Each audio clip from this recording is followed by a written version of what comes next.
Hey there, it's Dusty Thunder with another story for you. Title of this one is Am I the Astronaut? My fiancé and my brother can't get along in a shared house. My fiancé, 23 female, and my brother, 25 male, and I, 26 male, have been living together in my late grandfather's house for about a year now.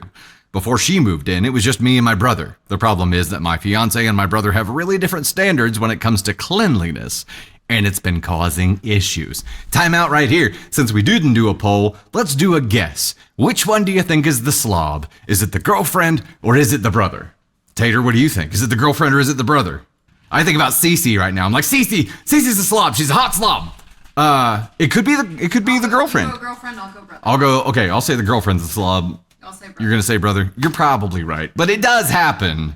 Girls can be slobs too. Oh, for sure. The problem is that my fiance and my brother have really different standards when it comes to cleanliness, and it's been causing issues. Okay, so what were the guesses here? Girlfriend, a lot of girlfriend guesses. She complains to me a lot about the mess he leaves. Hey, I was right. And when she does, I usually just clean it up myself. Then she gets annoyed and says that I'm a pushover, but honestly, I don't mind doing it. My brother's really sensitive, and if I was constantly bringing stuff up to him, it'd just make things awkward between us. Plus, my fiance knew what the house was like and how my brother is before moving in. Okay, that is something to consider. Lately, it's been getting worse because my brother got a dog. Now, my fiance's been pretty demanding with him, telling him he has to buy certain things, he has to clean up ASAP, etc. It's making the whole house tense. I told her she doesn't really have the authority over him, and she's just making it worse, but she thinks it's my responsibility to make him change. I told her that at the end of the day, she can't make him do anything, and if she has a problem, she should bring it up to him directly, but she doesn't agree. And her family also thinks that I should be the one dealing with it, which is frustrating. So I suggested that if it's bothering her that much, she could just stay at her parents' place for now, and we can just live together after the wedding when we're ready to get our own place. I still see her and her family all the time, so it's not like we'd be apart much. She thinks I'm babying my brother, but I feel like she's overstepping by trying to control how he lives in a shared house. Am I the astronaut for telling her to just accept the situation or consider staying at home until we get our own place? Okay,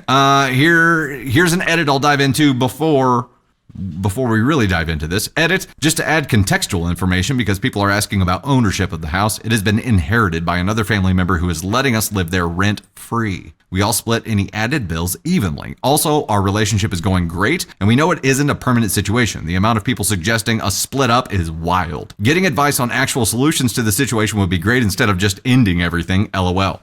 Okay, OP makes a lot of really wise points here about saying, hey, look, she was aware of what the situation was before moving in, and if she was going to have an issue that she brought up later on, she should have brought it up then and said, okay, a stipulation to my moving in with you is like, living conditions gotta change. And if she's not willing to talk to him directly, she cannot put the onus of this on you, OP. I do agree with, like, you have the connection with him, having you be an advocate, or you're a mediator right now, and I think that's the only place you should be, right? You have a relationship with both of them. You value the relationship with both of them. It's not like you're going to take sides here, right? You are letting him continue to be the person that he's always been and not asking him to change for your girlfriend, which I respect. You're also to her saying, I'm not going to force you to continue dealing with this discomfort. I'll just clean it up myself. That is the easy way here. She accuses you of babying your brother, but if you forced him to do this, wouldn't you just be babying her? Wouldn't the reverse also be true if that were the case here? I'm going NTA here for telling her to accept the situation or consider staying at home until we get our own place. I'm going to go NTA for that. Now, we do need to talk about the larger implications of this and maybe why people were suggesting a relationship end from this in the first place. Because people are seeing this as not just an isolated incident, and it's not. This is something you do have to think about, right? She has to be willing to handle things that she is uncomfortable with on her own. She has to be willing to take some kind of action there because think ahead at every potential discomfort she could encounter in life. Is that all going to come back to you and you're going to be the one responsible for changing it? Or was this just because this was your brother and you had the connection? That's a fear, right? That's a concern. And I would want to talk through that concern right now and be like, hey, I feel like, first of all, the action you've taken here is a really good hedge against that. There's a really good boundary set up here to be like, no, I'm not, sorry. I'm not going to be your mouthpiece every time you have a problem. I'm not going to do that. I've been in that situation before, and it is a really uncomfortable and just dreadful situation to be in. You don't want to be there. I respect that. I respect your approach here. I think you also have to acknowledge that what you've told her to accept the situation as it is or consider staying with her folks until you can get your own place is potentially offensive to her enough for her to end the relationship and be like, well, he's not respecting my wishes. Come on, Tater. What do you think? Get the heat lamp on, everybody. So, question for you. So when it comes to like a mother-in-law messing with a relationship or something, we always say that the person related to that mother should be the one to bring the problem to the family member because they are family. Right. So does that not apply because he's a brother? Because that's his brother. And I do think he is enabling and babying his brother just a little bit. I do think that he is doing that. But I think it's an ESH for me, not an NTA, because I do think there's a common ground that can be found between the two of them. But I would also like to know, how messy is the house? Like, how messy are we talking here? If it's extremely messy and he's enabling that behavior, I mean, you can't ask somebody to move in with you and then say, but she also knew, like you said, which was a good point, knew what it was before she moved in, which is why I think ESH. But I don't know. I think it all hinges on how messy. Like, and what kind of messy? Is he leaving dirty dishes everywhere? Is he leaving food on the stove? Like, is it gross, or is he just cluttery? Like, those would be things that we would need to know. So to your point, how we do typically say that it is, the spouse whose family it is, it's their responsibility to address a situation. Yeah. I feel like that's a little bit less applicable here because it is a shared living space.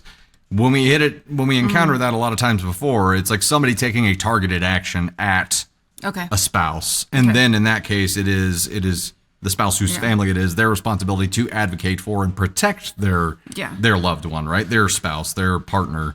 Mm-hmm. In this case, it's not a targeted action. It was an action or a behavior that already existed before she came into it. And because she already knew about it, I feel like it takes a little bit of that onus a little bit away as well. I don't know, but I do still agree. I agree with you. It probably isn't everybody sucks here because everybody could handle this differently. Some people should. I feel like OP could handle this differently. Brother, probably should. Yeah. If this was me and you were upset about something, like say that we lived with my sister and this was me, I would have a conversation with my sister before I told you to move out and just stay at your parents' house until, like, I would have that conversation and be like, hey, do you think that, and I would pick, like, what's the top 3 things that are bothering you? Let's start there and see if he's willing to even improve on these things and say, and like just find some common ground so that you still get to live with your fiance and like you still have that. But I do think that you can help your brother grow in that area instead of just saying this is who he is, accept it or don't. I would try to work to find some common ground between the two, whether or not that's, I don't know what that looks like because I don't know how dirty it is. Your timeline of like, I would have the conversation with my brother before I would ask or tell you, if you don't like it, leave. Yeah.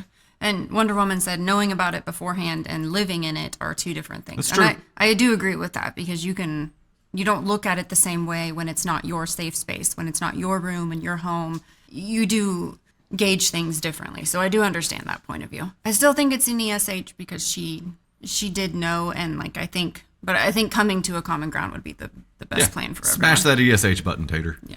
Boop. Boop. Yeah. I like it. I like it. Those are good thoughts. Thank you. I knew I was missing a perspective here, and you provided it thoughtfully. Mwah.